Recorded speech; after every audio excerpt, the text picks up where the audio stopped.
All right. Welcome to another episode of the Wealth Building Strategies Podcast. I'm your host, Jeremy Constantino. And today I'm super honored to have on as our guest, Shelon Hutch, the Marine Investor. Hutchinson, welcome. Thank you, sir, for having me. I greatly So appreciate it. you are actually calling in from, where are you at right now?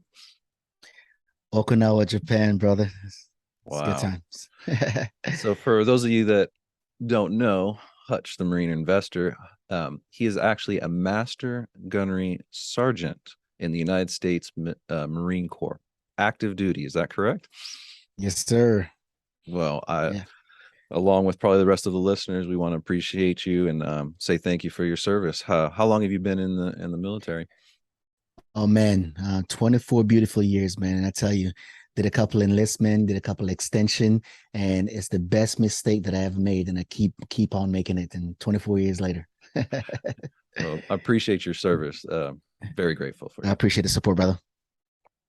So, in addition to being in the military, which is an accomplishment of it itself, and for your service, you are also in real estate investing. So you have co-sponsored over $26 million in multifamily property acquisitions, totaling over 352 units in the Southeast. So, wow. I guess just jump right in. How did that happen that you are able to invest in multifamily while you are serving our country in the military? Right. So one, I have really good friends, right? I sleep really fast, right? And I need some place to push my passion, right? So after serving 20 plus years in the Marine Corps, right, there's a certain level of commitment that comes with that. And it's challenging sometimes to just leave that and figure something out, right? So a lot of folks, they transition to leveraging their experience of 20 plus years in the military to a corporate America job, or they develop a passion and they get paid to do it after 20 plus years of service. Wow. So So how long ago did you start getting into real estate investing?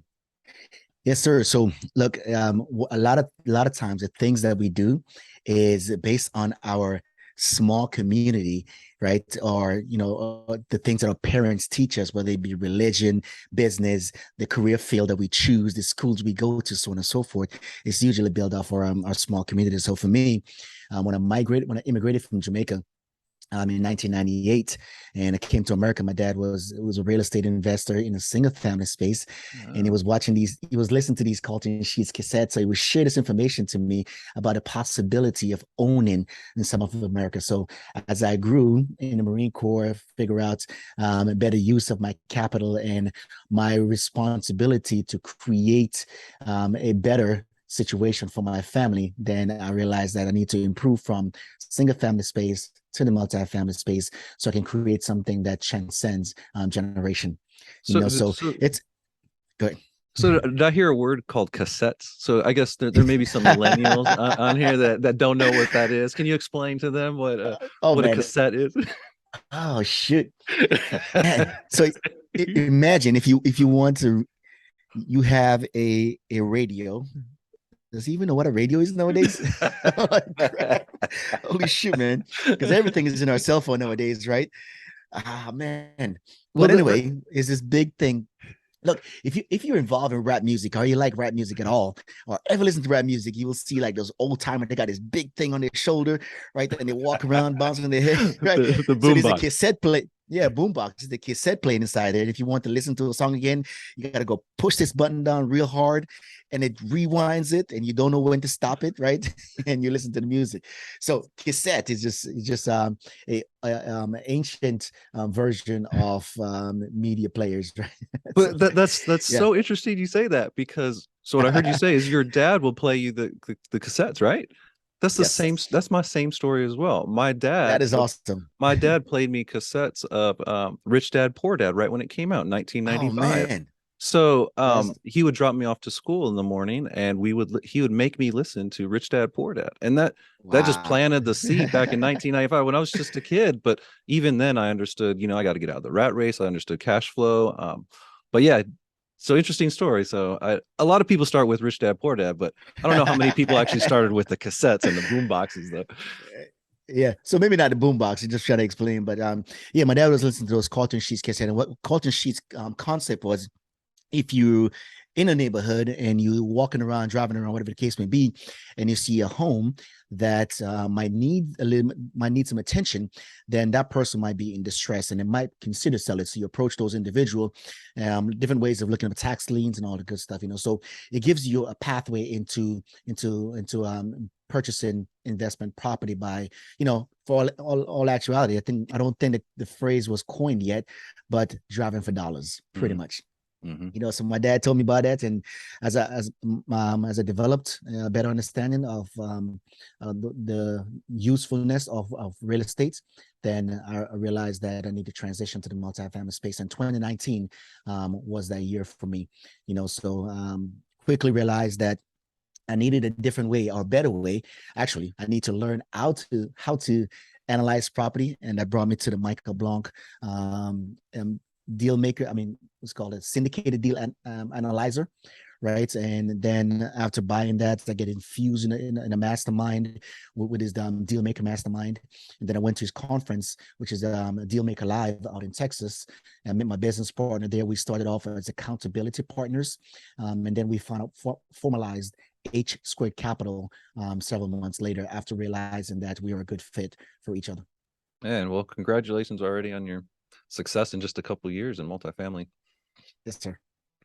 So let's talk about going from single family to multifamily. And I think there was a phrase that I saw you saying it's better to talk about watermelons versus grapes, I guess. Oh man, so look, yeah, the single family space is a unique concept, right? Because you really get to build something there. It might take you a little bit longer, but the things that you build, in most cases, folks who invest in single family space, they own the entire thing, right? So it's like buying small grapes at a time, right? But that could take a long time, and also it could get a possibility to become very cumbersome as far as managing all those assets spread across town. Now, when you go to the multifamily space, I think we understand that it's more of a team concept. And a lot of cases, we don't, all of our investors, we don't have the money to go and buy one large 100-unit apartment complex. So what happened is, when we pool our resources together, which we go farther together, I believe, right, you end up getting a slice of a watermelon instead of an entire grape. But what happened is that as you started to get more and more, slices, then you have one big ass watermelon, in 5 or 10 years, right? And it's a concept where you can implement a professional property manager, which gives you the opportunity to now work on your business instead of in your business, like most single family investors do, right? So yes, we like sliced of watermelon with the goal of owning one big ass watermelon when you put all those Yeah, slices the together. in my experience, the grapes, they can be pretty sour too when you're running out a lot of tenants, like you're saying, all over the city. So I've done that, and I've had even small fourplexes and eightplexes, and it can be a headache managing those. Yes, sir. Yeah. So I guess tell me about what's in plan for H squared. What do you guys have planned? So H Square Capital, one of the cool things that attracted, I wouldn't say attracted, probably poor choice of word, but well, I think Heath and Dr. Jones and I, we work well together, is because we have similar values, right? So he's a GS 14, and he does auditory research for the Army, and myself still being active duty in the Marine Corps. So we have a similar goals, right? We have similar passion of service. So one of the things that we realize as we get more and more into the multifamily space is that, we started with just wanted to create more passive income, but then the more we learn, the more we realize that we can use this as a vehicle to create more impact into people's life. So right now, H Square Capital is doing what we call a march to 1,000 doors, and there's a couple of different benefits in doing that. It gives us the opportunity to to generate passive income for ourselves and our passive investors. Additionally, it gives us the opportunity to, we're committed to bringing on board 100 veterans Mm, to invest alongside our high net worth individual. Additionally, when you think about 1,000 units, that puts us in a position to be responsible for creating a better living situation for 1,000 family. that's And I good. believe that is a great impact, towards small communities. So that's what H Square Capital, we're passionate about it. Additionally, we are committed to creating a little bit more impact. So we are donating 10% of all of our acquisition fees up to $1,000, right, to two nonprofit organizations that benefits our veterans. So right now we have two that we have chosen, and we have donated 10% of all of our acquisition fees so far. So one of the things we want to do that, right? So me being active in the Marine Corps, I see and hear these stories of homeless veterans, and also of Mm, veterans who some of these programs are assisting them with getting back on their feet. Because look, we get to enjoy an ecosystem that, if you have not served in the military, you will never really understand. And when you detach yourself from that ecosystem, then it a part of you can be missing. And that's one of the reasons why mm. I'm aspiring to replace the passion and commitment that I have to the Marine Corps right now with something else that I'm more passionate about, which is real estate, right? So we see that a lot of folks, or some folks, resort to the high use of alcohol or controlled substance, and they end up being homeless and things like that. So these nonprofit organizations, they do really good job for our veterans, right? And we appreciate that. So H Square Capital, we want to give back to that cause. Wow, that's good. So I Yes, sir. guess talk about um, your passion and your desire for helping the military personnel in investing. So I guess I'm assuming that the military complex and those involved in the military, they're focused on their job primarily and serving our country, obviously. And my assumption would be is that their knowledge base in investing is probably really small, and maybe very few of them actually start investing. Is that the case? Yes. So, you got that, what's called, your reticular activated system, right? When you get into like buying a brand new car, it's like everyone have a car that you have, right? You buy a Tesla Model 3 Black. Now you see all the Tesla Model 3 Black, right? The same thing is true about real estate. So when you get into the real estate space, then you see a lot of folks doing it. So there's quite a bit of service members who are investing in real estate. And the beauty about that is we have this thing called a VA loan. And even though not everyone is educated on it, right? There's a significant amount of folks and organizations spreading that information to help our veterans or even our active duty members to leverage that resource that's available to us. So that's one of the things that we're committed to doing. But additionally, we also assist them with the passive income portion of it as well. So, free education. I talk to anyone that I meet, especially our veterans, about leveraging their VA loan in buying duplex, triplex, fourplex. They can buy up to 7 units if they join forces with another veterans, right? So we have organization like Active Duty Passive Income. Our good friend Tim Kelly over there, they have an educational platform. I benefit nothing from this. I just like sharing information, right? So Active Duty Passive Income, right? They have an ecosystem of over 60,000 people on Facebook, veterans on Facebook, Cool. veterans and family members on Facebook, that they all mastermind and sharing information, right? So we're committed to that as well, but more so on the multifamily space.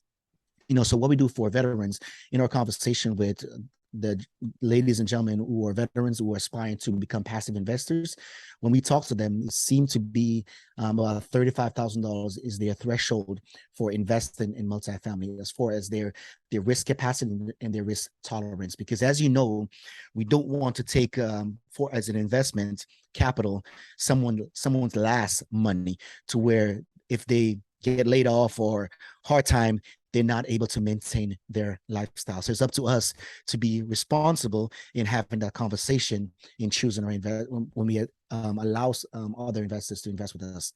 So $35,000 seems to be a good threshold. So we allow our veterans to invest in our deals, the deals that we sponsor at $35,000, while other folks is at $50,000. So So, so if that's one there's of a the benefits for veterans. so if there's a veteran out there listening to this and they say, "Hey, Hutch, I've got some money saved up. I want to get in the real estate game." What would you suggest to them? Yeah, 100%. So I had a fellow, actually he's in the Secret Service right now, real good gentleman in the Southeast, right? And we had the conversation about investing, and he wanted to go to the syndication model, but this young man he's a force to be reckoned with, right? He's buying storage unit, he's buying apartment, he's buying triplex, so on and so forth. So he's building something, and he has a nice nest egg, and that he can grow, and he has the knowledge to do so. So one of the things that I want to do initially is talk about their goals and also where they are in that journey. Can they do it by themselves? Because look, some grapes are bigger than others. You know what I mean? Yep. So this gentleman I talked to, he already had, over 20 units, and he was building his portfolio. So I like, look, maybe syndication it might not be the way to go. You have these assets. If you can repackage them and maybe sell them, you can level up that way, right? And you can buy bigger and better apartments. You know what I mean? So invest with me is not beneficial to that gentleman for his immediate goals. While an individual who love what they do, they might still be an active duty towards the end of their career, or they just recently retired, and they find a job in corporate America that they love, and they want to continue doing that because they're passionate about it.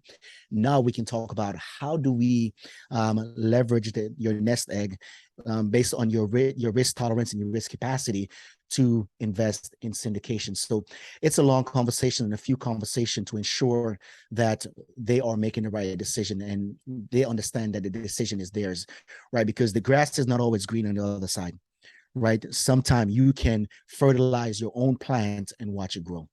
Man, So that's excellent advice, and that's my philosophy too, is just yeah, understanding their circumstances, and like you're saying, the risk tolerance, their circumstances.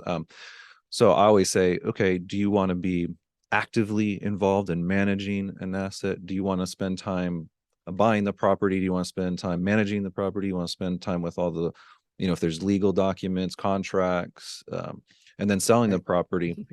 That's a lot of time. Do you have the It time? Do is you want to do that? And that's good if they do, because usually the returns on investment are higher on that side. right, But like you're saying, if they want to get into corporate America, they love their job, or maybe they're further along in retirement and they don't want to do any of the work. They just say, right. hey, Hutch, here's $20,000. Just go give me a nice little return. Then that passive investing is good for that circumstance. Correct. 100%. Yes, sir. So I guess talk about how you are involved. You're still in active duty. You're Right. on the other side of the world. How are you investing? How are you investing in the southeast of the United States of America? How's that even possible? Right.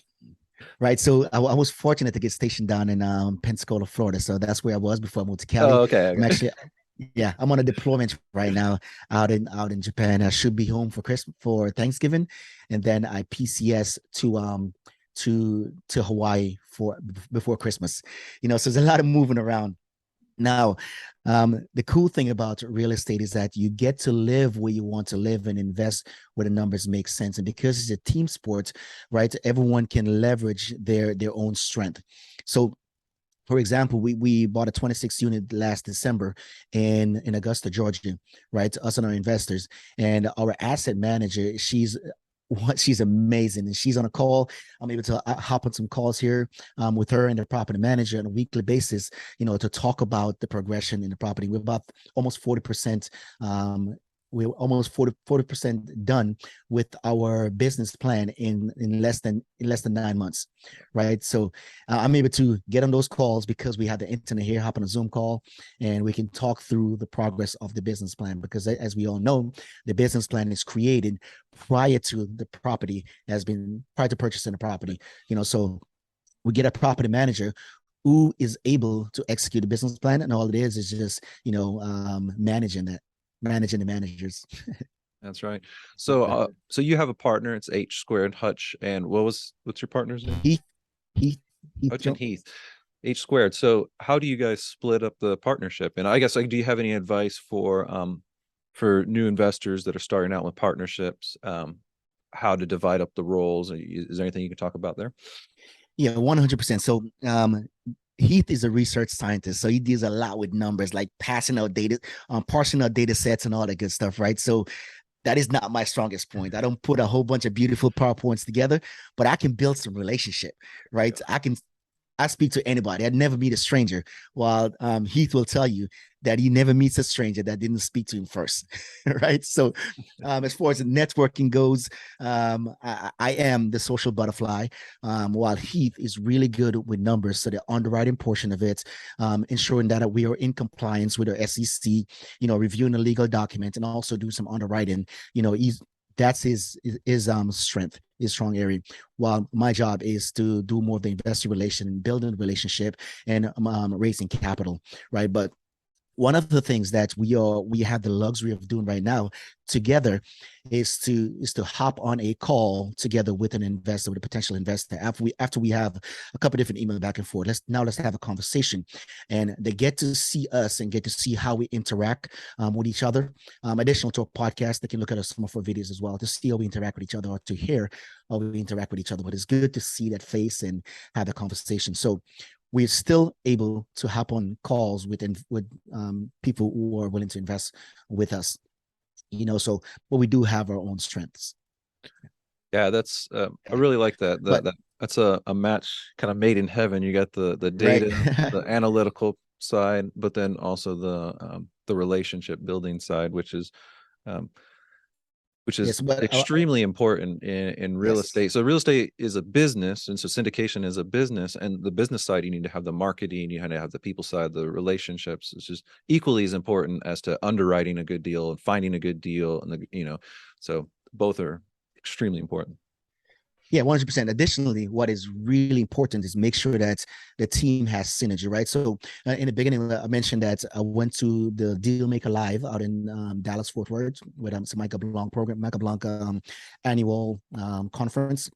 And Heath and I was communicating, was asking a lot of value question on the what's called the Uva app, right? So we kind of get to understand that we were both in the Southeast, we like the Huntsville market, and we both work with the military, right? So we have some similarity or some commonality there, right? So we went to the conference, both of us, we sat on the front row together, and after that, we decided to become accountability partners. So what would happen is that I would drive 2 hours to Heath's house in Enterprise, Alabama, and then we will drive 4 hours up to Huntsville to go meet property manager, to meet contractors, to meet over brokers and walk properties, right? But where the magic happened was our commute to those locations, right? Listening to 10x, listening to Les Brown, listening to different motivational speaker that kind of speak to our core. We can pause a YouTube video, whatever the case may be, or pause a podcast, Or and then we can pause have your a boombox. yeah, Pause yeah, the yeah. cassette. Pause the boom. Get set. Yeah, we can pause that, right? And then we can have a discussion, and we get to learn each other. And then after we learn each other, learn our family values, so on and so forth. We realize that this is the guy, or we see ourselves having a long-term relationships that is built on built with two guys who has strong values and good character. So that's one of the things I would say to anyone who's aspiring to find a business partner, is to ensure that you learn that individual first. Some folks they use the I forgot what they call it, but it's different checklists or different tests you can take to identify your personality traits and all the good stuff, right? But there's nothing like getting locked in a car with another guy or a gal for 4 hours and just talking about things. I mean, I think that was really good for us. Yeah, that's interesting you say that. One of my biggest partners, he's located in Phoenix, and last 2 weeks ago, I went and visited with him, and we're looking at properties, doing brainstorm. But we spent the majority of the time in the car, and it's the same thing. When we're in the car together, we're brainstorming, we're talking about our vision, and then we get to the whiteboard in the office, and since we've already had that long car ride, we're in the whiteboard, and our ideas are clicking, and yeah, it's a partnership that we see for decades to come, and maybe even generations. He's young children as well, just like me. Yes. And same thing, we go to their That's house for awesome. dinner, and the boys are there, and we're talking real estate even with the young boys, because these partnerships, it's important to have for, we're setting up even a legacy for our children as well. Yeah, 100%. Especially you having those conversations, just like your dad did for you with those cassettes, right? Right. This cassette. On the boombox. Yeah, with those cassettes, just planting those seeds, right? Because you can never tell when that information is going to become useful, and a lot of times we will not do something until it's important, until it becomes important to us. So we keep planting those seeds, because look, in real estate, a lot of us, we talk about how this is a generational wealth, but I keep saying that it cannot be generational if we're not teaching our children what the vision is for the family. So in early this year, I brought my son out to the Best Ever Conference in Colorado, and it was a great experience. And we spent a lot of times together. He got to see me at my best, because look, when you at a real estate conference, everyone, they show up and they be the best representation of themselves. So it's really good to be in that environment where everyone is aspiring to be their best self. So my son got to see that. He got to see the power of networking, and also the importance of relationships, and also real estate. And we get to have a lot of conversation after not each presentation, but after each day, we would do a debrief, and we talk about different things. And one of the question that he asked me that I would never forget, he asked me, Dad, is it possible to be a good person and a successful businessman at the same time? Ooh, right? So it makes me wonder, like, where does my son get this information from? Right. So there's something out there in society that is painting something about, rich is not healthy, or it's not good, right? You can't be rich and good at the same time. But there's so many people that are really good in this space, or really kind in this space as well, and are very successful. So look, when you surround yourself in an environment like that, it's very refreshing.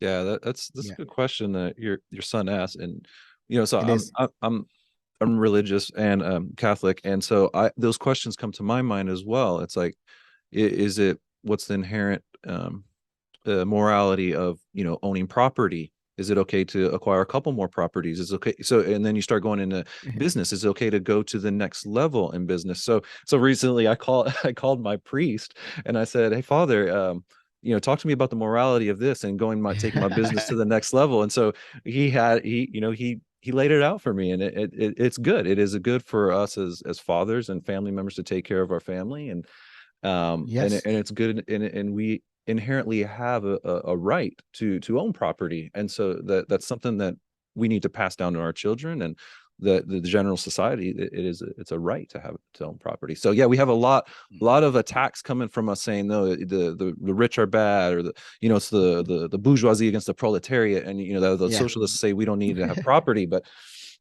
But that's why I'm on this mission too, to say, hey, that's why I'm doing the podcast, is to tell everybody, say, hey guys, it is good to have property. It is good to set your It's family. necessary. It's necessary. Exactly. You need It's it. necessary, because look, when you think about it, when you really think about it, because I was born and raised in Jamaica, right? And um in growing up, it make it seems as if being poor is a good thing, right? And that could not be further from the truth, because when you praise a God that is limitless, Mhm. right? Why should you limit yourself to needs and That's wants and good. this bottom of this That's good. crap, right? That's good. So your God is of abundance, and He Right. gives you this mindset to think. Right. It did not build any one of us to be mediocre. That's So right. none of us should choose a life of mediocrity. And it's unfortunate that a lot of us, we choose the life, because look, in some religion, not all, or maybe the beliefs is that it's harder for a rich person to enter into the kingdom of God. Look, money is a tool, Right. and the church used the money that it make to tithing, or whatever the case may be, to create an impact in the community, in helping out those single mothers, or those single dads, and help, or those people who are in poverty, right? The church having money helps them to create an impact. And we can do the same thing for our family and even for a generation to come. Because look, when you are broke, when you're poor, when you can't find food to give you, feed your family, a lot of folks ask God why, right? But I'm wondering, does God ask you back? Why is that? If we have free will, why is that the life you chose for yourself?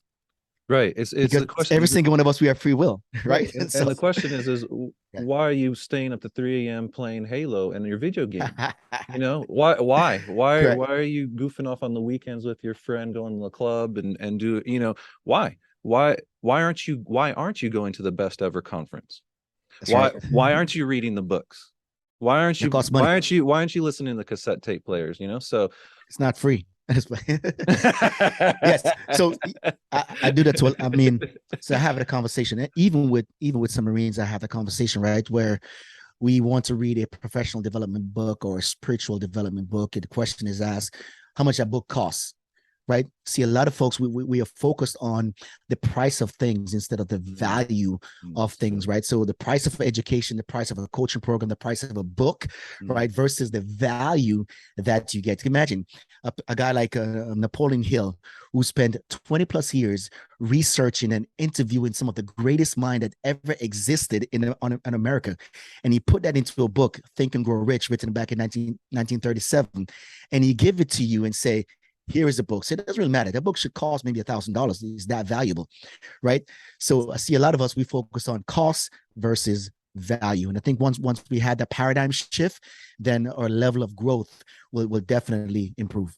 yeah, I was, as my journey keeps going, I'm still trying to grasp that concept. And so I recently signed up for a mastermind, which that's how I met you. So Oh this yeah, yeah, mastermind, yeah. so this mastermind cost $15,000, right? And so at first I was really hesitant to pay $15,000 for a mastermind. But in just 2 weeks, I voxed Hunter, and I voxed him. I said, Hunter, even if I don't sell another piece of real estate again, even if I don't raise another dollar capital, I've already got an infinite ROI in just 2 weeks.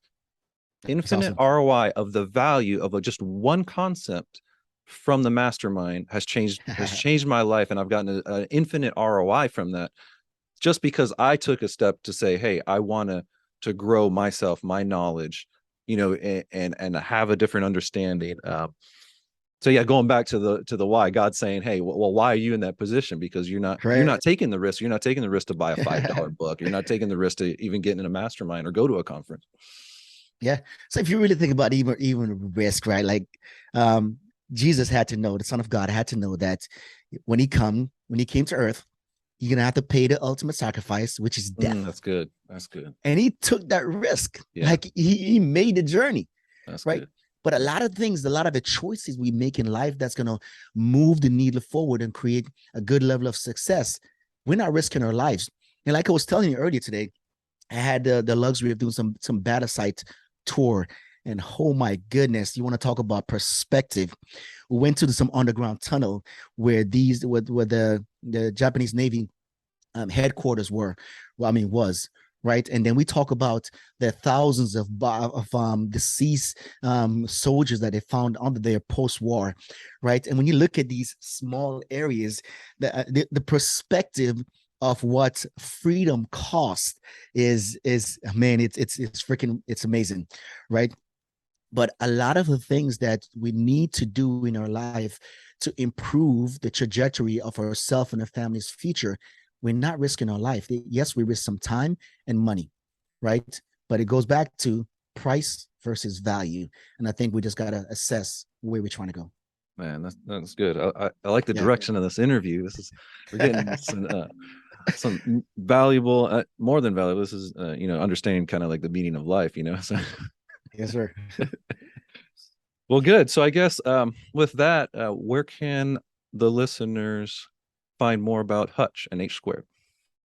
Yes. So hsquarecapital.com, we have what we call a your operation manual, and it's a military term, right? We're gonna create a series of this. We're gonna have the intel brief and all the good stuff, right? So we start with the operational manual. So if you want to know how you can leverage syndication to improve your real estate portfolio, as a passive investor, or some of the responsibilities of active investors, go to hsquarecapital.com and download your operation manual.